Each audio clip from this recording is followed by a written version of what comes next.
નમસ્કાર દોસ્તો, વિડીયોમાં ફરી એક વખત તમારું સ્વાગત કરું છું. આજે હું વાત કરવાનો છું આમ આદમી પાર્ટીના ધારાસભ્ય ચૈતર વસાવાને લઈને. જે રીતે 2022ની અંદર વિધાનસભાની ચૂંટણી ચૈતરભાઈ વસાવા જીત્યા, ત્યાર પછી ચૈતરભાઈ વસાવાને તોડવા માટે ભારતીય જનતા પાર્ટીના પ્રદેશ પ્રમુખ CR પાટીલે ખૂબ મહેનત કરી, પણ ચૈતર વસાવા ઝૂક્યા નહીં. ત્યાર પછી ચૈતર વસાવા પર ખોટા કેસો થયા, જેલમાં ગયા, બહાર આવ્યા, પાછા જેલમાં ગયા, પાછા બહાર આવ્યા, અત્યારે હાલ ત્રીજી વખત જેલમાં છે. ત્યારે ચૈતર વસાવાને જેલમાં નાખ્યા, એમની સાથે સાથે બીજા 8 લોકોને પણ જેલમાં નાખવામાં આવ્યા. ત્યાર પછી 2 દિવસ પહેલા નર્મદા જિલ્લાની અંદર દેડિયાપાડામાં પીઠા ગ્રાઉન્ડની અંદર એક જબરજસ્ત સભા થઈ. એ સભાની અંદર રાજસ્થાન, મહારાષ્ટ્ર, MP આસપાસના દરેક વિસ્તારના આદિવાસી સમાજના લોકો ખૂબ મોટી સંખ્યામાં આવ્યા. એટલે કંઈક ને કંઈક સરકાર ઉપર દબાણ આવ્યું, પ્રેશર આવ્યું. એટલે સરકારે એવો નિર્ણય લીધો કે ભાઈ આદિવાસી સમાજના આ 9 લોકોને આપણે જેલમાં પૂર્યા છે, એમાંથી એક મહિલાને આપણે જામીન આપી અને જેલમાંથી બહાર કાઢીએ. તો આવો નિર્ણય કોણ લે છે? ગુજરાતના ગૃહમંત્રી અને ગુજરાતના મુખ્યમંત્રી. શું આ દેશના કાયદા કાનૂન, કોર્ટ આ સરકારના મંત્રીઓના કહેવાથી ચાલે છે? આ વાત ઉપર ગોપાલ ઇટાલિયા ખૂબ ગુસ્સે થયા છે. આખી ઘટના શું છે? ચૈતર વસાવાને 2022 થી લઈને અત્યાર સુધીમાં કેવી રીતે તોડવાની મહેનત કરી, ચૂંટણીઓમાં હરાવવાની મહેનત કરી, ગુજરાતના ગૃહમંત્રીએ, મુખ્યમંત્રી એમના વિસ્તારની અંદર પ્રચાર પ્રસાર કરીને ચૈતર વસાવાને કોઈ પણ સંજોગે હરાવવાની કોશિશ કરી. એમ છતાં ચૈતર વસાવા ન હાર્યા. એટલા માટે આ ભારતીય જનતા પાર્ટીના નેતાઓ જે ચૈતર વસાવા સાથે ષડયંત્ર કર્યું છે, એને લઈને આજે ગોપાલ ઇટાલિયાએ એક જબરજસ્ત ખુલાસો કર્યો છે. દોસ્તો, સાંભળીને તમારા પગ નીચેથી જમીન ખસકી જશે. કારણ કે જે રીતે આદિવાસીના હીરો ગણાતા ચૈતર વસાવા, જેમને ફસાવા માટે આટલું મોટું ષડયંત્ર રચવામાં આવ્યું હતું, અને એ ષડયંત્ર રચ્યા પછી 9 લોકોને જેલમાં નાખ્યા, તો 9 લોકોમાંથી માત્ર એક જ મહિલાને જેલમાંથી જામીન કેમ મંજૂર થયા, એને જેલમાંથી બહાર કેમ કાઢવામાં આવ્યા? અને આ મહિલાને જેલમાંથી મુક્તિ આપવા માટે કોણે ભલામણ કરી? એ તમામ વિડીયો, એક કોર્ટના વકીલનો જે આ વિડીયો છે એ વાયરલ થઈ છે, અને એ વાયરલના કારણે ભારતીય જનતા પાર્ટીના નેતાઓનો આટલો મોટો ભાંડો ફૂટી જાય છે. આ સમગ્ર ઘટના શું છે, ગોપાલ ઇટાલિયાએ એમના પ્રેસ કોન્ફરન્સ દરમિયાન રજૂ કરી છે. એક વખત ગોપાલ ઇટાલિયાને સાંભળીએ આપણે. ખાલી એક વ્યક્તિ નહીં, આખો કેસ ખોટો છે, બધા જ આરોપી નિર્દોષ છે. પણ આજે ગુજરાતભરના આદિવાસી સમાજનું મારે એટલું ધ્યાન દોરવું છે કે ચૈતર વસાવાને ખોટા કેસમાં ખોટી કાર્યવાહી કરી જેલમાં પુરાવનાર લોકોના નામ ગઈકાલે સરકારી વકીલના મોઢે નીકળી ચૂક્યા છે. જનતા જાગૃત બને અને જે પાર્ટી ભાજપે ષડયંત્ર કરી ચૈતર વસાવાને જેલમાં પૂર્યા છે, એ ભાજપ પાર્ટીને આદિવાસી સમાજ અને ગુજરાતના સૌ લોકો એવી સજા કરો કે આવનારી 100 ચૂંટણીઓ સુધી દેખાય. ખૂબ ખૂબ આભાર. ચૈતરભાઈ વસાવાના સમર્થનમાં સામાજિક રાહે ડેડિયાપાડામાં એક મોટા કાર્યક્રમનું આયોજન થયું. ગુજરાતભરના લોકોએ જોયું કે કેટલી વિશાળ સંખ્યામાં સ્વયંભૂ આદિવાસી સમાજના યુવાનો, વડીલો, માતા બહેનો હાજર રહી અને ચૈતરભાઈ સાથે થઈ રહેલ અન્યાય અત્યાચારની સામે અવાજ ઉઠાવ્યો. ગઈકાલે જ્યારે સમગ્ર ગુજરાતના આદિવાસી સમાજના, અને ગુજરાત જ નહીં, મહારાષ્ટ્ર, રાજસ્થાન, મધ્યપ્રદેશ, બધા જ બોર્ડર રાજ્યોમાંથી આદિવાસી સમાજના વિવિધ સંગઠનના આગેવાનો અને લોકો પધાર્યા. જેવો આદિવાસી સમાજ જાગૃત થયો કે તરત જ સરકાર ઉપર દબાણ આવ્યું, અને ગઈકાલે જ હાઈકોર્ટમાંથી સુખવંતીબેન બલિરામભાઈ વસાવા એમને જામીન મળ્યા. અચાનક જ કેમ આવું થયું? તો સાંજ પડતા સુધીમાં મેં જોયું કે હાઈકોર્ટના સરકારી વકીલનો એક વિડીયો આવ્યો પ્રેસ કોન્ફરન્સના માધ્યમથી. મારા મોબાઈલમાં આવ્યું, મેં જોયું આખું. હાઈકોર્ટના સરકારી વકીલ પ્રેસ માધ્યમથી એવું કહેતા હતા કે એમને મુખ્યમંત્રી ભૂપેન્દ્રભાઈ પટેલે અને ગૃહમંત્રી હર્ષભાઈ સંઘવીએ સૂચના આપી કે સુખવંતીબેનના જામીન અરજી હાઈકોર્ટમાં આવે તો એનો વિરોધ કરવો નહીં અને જામીન અપાવી દેવા.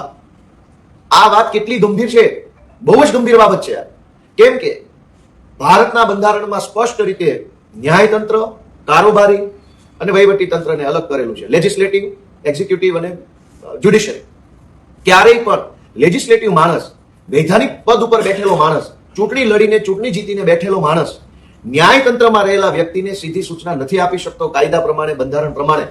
તો હાઈકોર્ટના સરકારી વકીલે એવું કેવા આધારે કીધું કે મને ભૂપેન્દ્રભાઈ પટેલ અને ગૃહમંત્રીએ જે નિર્ણય લીધો એને સૂચના આપી? સરકાર કોઈ પણ નિર્ણય લઈ શકે, પણ એ લીધેલા નિર્ણયની સૂચના સરકારી માણસ આપે. વૈધાનિક માણસ જે છે, સંસદીય માણસ છે, ચૂંટણી લડેલો જીતેલો પાર્ટીનો માણસ છે, એને સૂચના નથી આપવાની. સરકારે ધારો કે નિર્ણય કર્યો તો સરકાર એના કાયદા વિભાગને સૂચના આપે. કાયદા વિભાગના સચિવ, મદદનીશ સચિવ, અધિક સચિવ, સેક્શન ઓફિસરો, ઉપસચિવ બધું જ છે. સરકારના નિર્ણયની જાણ કાયદા વિભાગને થાય. કાયદા વિભાગના સચિવ એના ઉપસચિવને જાણ કરે, ઉપસચિવ સેક્શન ઓફિસરને કે, સેક્શન ઓફિસર જે સરકારી વકીલને જાણ કરે અને સરકારી વકીલ એ સરકારના નિર્ણયનો અમલ કરે. પણ આ આખા કેસમાં કાલે હાઈકોર્ટના સરકારી વકીલના એક નિવેદનથી ભાજપનો ભાંડો ફૂટ્યો. અમે પહેલા દિવસથી કહીએ છીએ કે ચૈતર વસાવાને ફસાવવામાં આવ્યા છે. કેવી રીતે?